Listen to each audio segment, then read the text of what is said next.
শাকিব খানের নায়িকা হওয়ার যোগ্য না সাবিলা নূর? এমন মন্তব্য করে এখন পুরো সোশ্যাল মিডিয়ায় ভাইরাল মারিয়া মিম।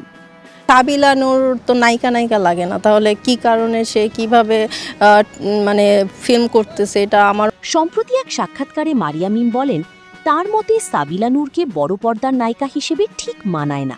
সাকিবের মানে ফিল্ম আসার আগে কিন্তু অনেক নায়িকাদেরই আসে যে সাকিবের নায়িকা দেখা গেল মারিয়া মিম হবে বা আরেক।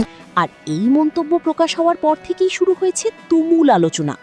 কেউ বলছেন মারিয়া মিম সত্য কথা বলেছেন, আবার অনেকেই বলছেন সাবিলা নূরের জনপ্রিয়তাই সহ্য করতে পারছেন না তিনি। কিন্তু এখানেই শেষ নয়। শাকিব খান আর সাবিলা নূরের নতুন জুটিকে ইতোমধ্যেই বেশ পছন্দ করতে শুরু করেছেন দর্শকরা।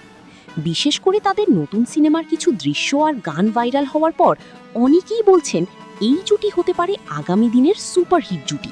আপনি কি মনে করেন, মারিয়া মিম ঠিক বলেছেন নাকি সাবিলা নূরই হবেন নতুন সুপারস্টার? আপনার মতামত কমেন্ট করে জানিয়ে দিন।